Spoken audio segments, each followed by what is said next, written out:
Well, good morning to all our audience and welcome to the Harare Show 2022. On behalf of the Insurance Council of Zimbabwe, it gives us great pleasure to give you this latest installment of the series that we have called Because You Never Know. And Because You Never Know has its roots in helping farmers trying to manage their various risks.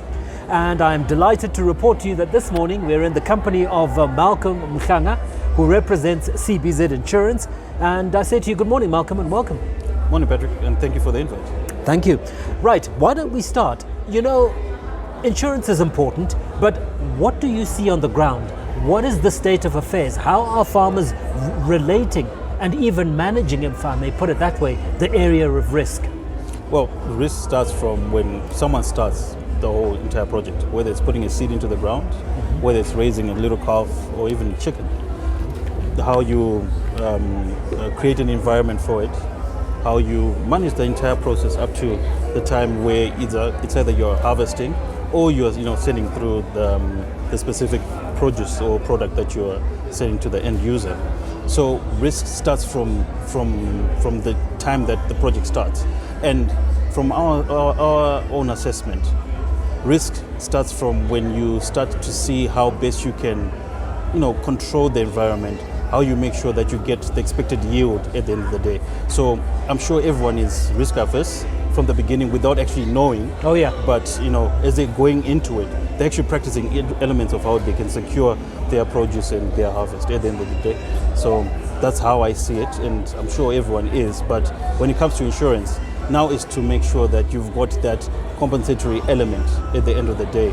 Should any loss occur, should any theft or damage, let's say if it's livestock, if your cow is stolen or is struck by lightning, insurance kicks in and brings you back to the specific position that you were at when you started the project or during the course of your project. So that's how insurance comes in, and that's how you become more risk adverse, so to speak. Terrific. That I follow that logic because human beings are more motivated by the possibility of loss rather than gain. Yeah. And I guess that's the risk-averse nature that you were talking about. Yeah. Having said that though, what are you seeing on the ground? What are our farmers doing? Do you have an oversight of what you are seeing across the different regions in terms of behavior by our farmers? Are we improving in our understanding of how to apply the risk management principles that you describe? No, definitely improvement is there, because at the end of the day, everyone wants to get that paycheck at the end of the day. And in terms of their knowledge and even techniques, even on how they go about their day-to-day business, you find that there's now an increase in actually understanding how to manage the risk, how to increase their yield and even their production at the end of the day. So that is a positive move from my own assessment. It does sound that way actually, and I'm glad you say that. But having said that, what would you say is the trend regarding how farmers are applying these principles? Do you see an increased level of business and inquiry relating to the management of risk by our farmers? Yes, there is. It's quite funny when you look at someone with their own little vegetable garden, how they manage to tender their veggies and grow them and put a sign by the gate saying "Ma veggie pano," you know what I mean? Yes. How they go about it, making sure that they apply the necessary pesticides, apply the necessary fertilizers, to make sure that at least the yield comes up. So in terms of risk, people are aware of the risk, and going up to the commercial level, that is now on a grander scale. So as individuals, as Zimbabweans, I think it's encoded within our DNA in terms of farming and in terms of being risk adverse, in terms of being aware of the risks that are around us when it comes to agriculture and agriculture as a whole, if I might say. Yeah, absolutely. So. Yeah. Absolutely. So let's dig a little deeper. Do you see a link between farming, or rather, let me put it this way, is there a long-term relationship between food security and risk management? Yeah, true, because the two are bind together, in the sense that for food security to take place, you need to have the elements of risk also catered for, which is where we fall in when it comes to insurance. we make sure that at the end of the day, food security is attained by making sure that when our farmers put whatever they put on the ground or are raising their livestock, at the end of the day, it leads to food security and a better Zimbabwe at the end of the day. So we are there to help them and to complement them to get to that end stage where we know that we've got, enough yield, enough food for the nation. So we are there to just complement and to help from the insurance side of things. Certainly, Yeah. because you need various stakeholders in order to make that structure complete. True. Okay, so when I look at this, I think to myself, well, who is compliant and who isn't? Understanding arrives or comes to us at different times. What would you say is the level of uptake from the different farmers? What behaviors would you like to see improved or enhanced by the farmers as it relates to risk management? Well, I think the point has to start from also us as well. I think we need to take the blame to it. Farmers are aware of the risks that they partake when they start a specific project, but more educational products, much like your show actually, where you get to impart knowledge to farmers. Yes, they might have an idea or might have, some are well versed, but majority might not be. But with such platforms where information is disseminated, even the agricultural show as a whole, people get the necessary information on how to manage their risk, and then they contribute to their yield. So I believe that more has to be done in terms of disseminating the information. Obviously, roadshows, seminars with different farmers in different communities. Doesn't matter whether you're a commercial or smallholder or just a general guy with his little patch of land in his household. All that information has to be passed on through, so that at the end of the day, we all contribute to the end result as a nation. Yeah. Indeed.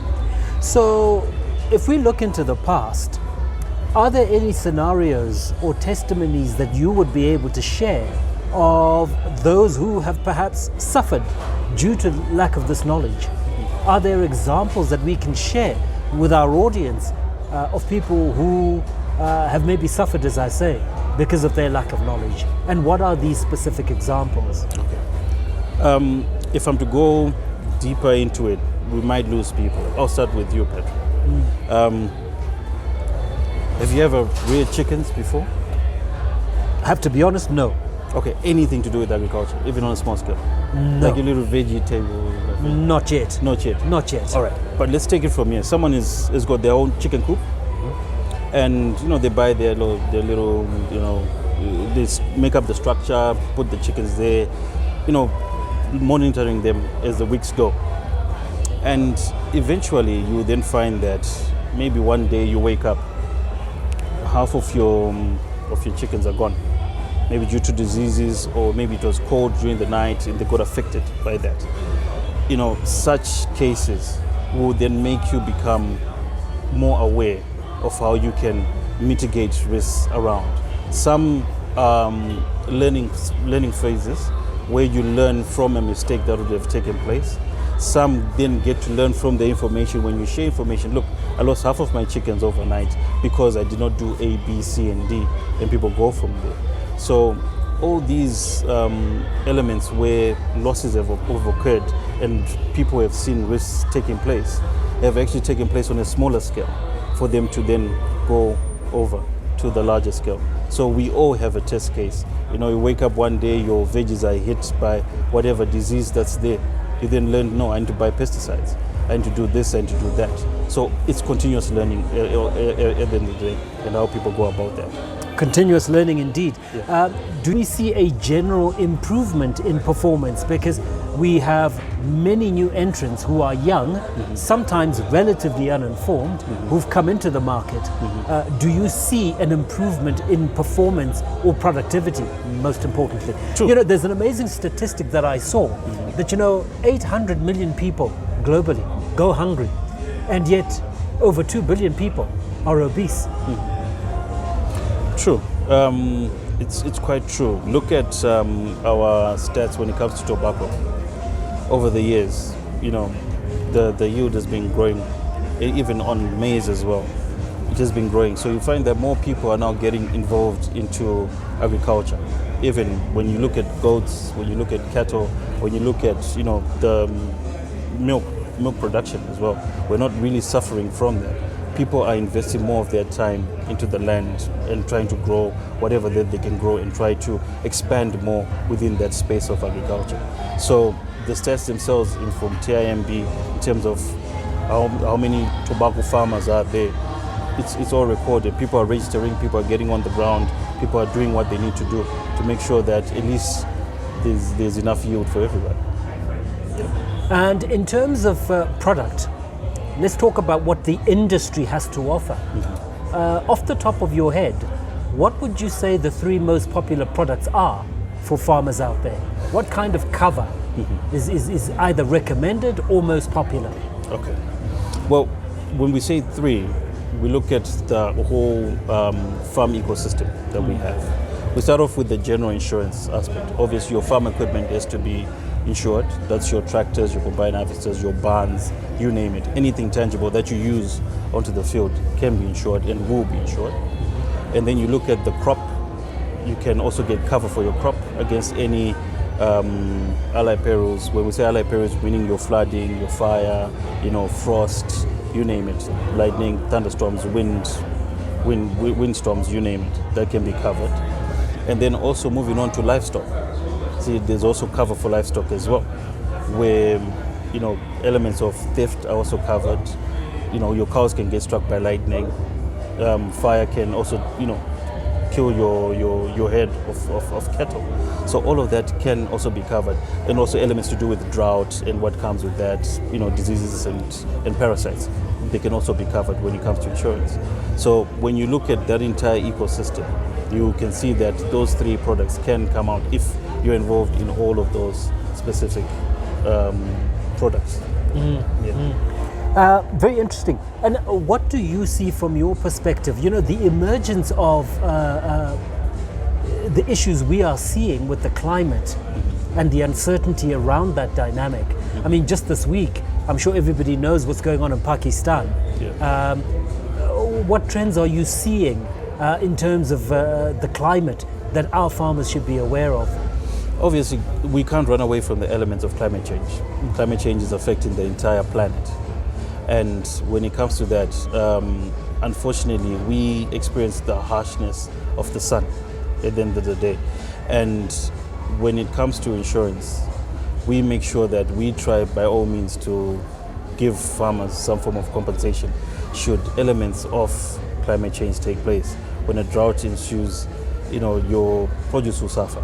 And there are covers for that to make sure that at least, we take you back to where you were before the loss occurred. If for argument's sake, for some strange reason, we cure flooding from Norway, cover is also there to make sure that we get you back to where you were so that you can continue to produce. Other than you don't have cover, the flood comes, wipes out your entire herd, wipes out your entire field, and you have to start from scratch. Some might not have the capital or the capacity to get back onto the ground and to start doing what they're doing. We make sure that you can get back to do your normal business and to grow from there. But elements of climate change are real, and we should actually look at them with a serious face, and for the farmers to try to see how best from that they can get the necessary covers that they need to make sure that they get the necessary compensation should an occurrence happen.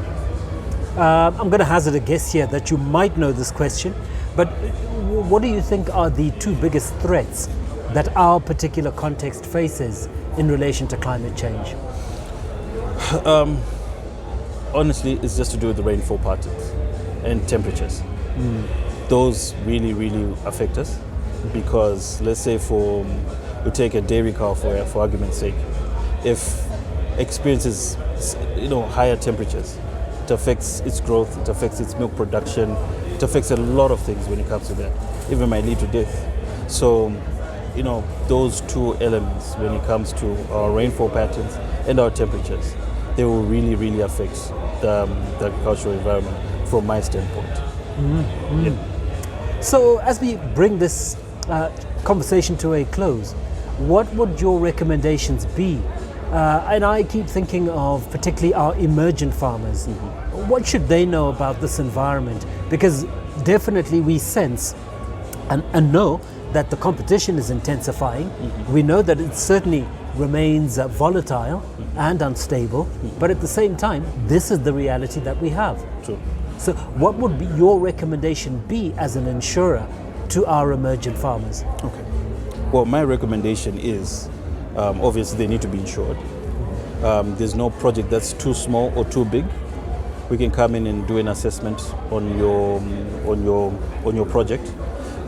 If they're smallholder farmers, we can, through their association, we can lump them up together, get to give them a customized product for their specific area and region, depending on the different weather patterns that they'll be experiencing, and come up with the necessary products that best suit them to help them, do what they need to do. But also just for them to be more aware, to watch your show more, to get information more, whether from IPEC, from ICZ, even from us. When they give us a call, we can come through, talk to them, help them in making sure that they get the necessary output that they need. So I think that's what I can recommend to them, that we are there for them. I'm sitting here for them. You're sitting here for them to make sure that they get the necessary information that they need to grow and to get the necessary output that they need, because we need their output. Absolutely. Yeah. Well, thank you, Malcolm. Makes a lot of sense to me. So to all our viewers and all our listeners, we've been talking to Malcolm Mhlanga, who represents a leading player in the insurance industry, and we're delighted to have him. But one thing comes out clearly is that I think all change will come only with the input of new information. So the challenge to all our listeners is, are you getting that new information that you need in order to make better decisions and then lead to better production standards and numbers? Thank you. Thanks, Patrick. Insurance is there to protect you against the threat of financial loss caused by everyday events. It removes uncertainty by transferring the unknown consequences of losses from theft, fire, floods, or accidents to an insurance company. The protection gained from paying an insurance company a regular sum of money is called a premium. By collecting premiums from many people, the insurer accumulates a pool from which losses can be paid for. We represent short-term insurance companies in Zimbabwe and are here to help you understand how they can help you with everyday insurance, because you never know. For more information, call us on 0242 708 031 up to 2, or visit our offices at number 4 Josiah Tongogara Avenue, Harare.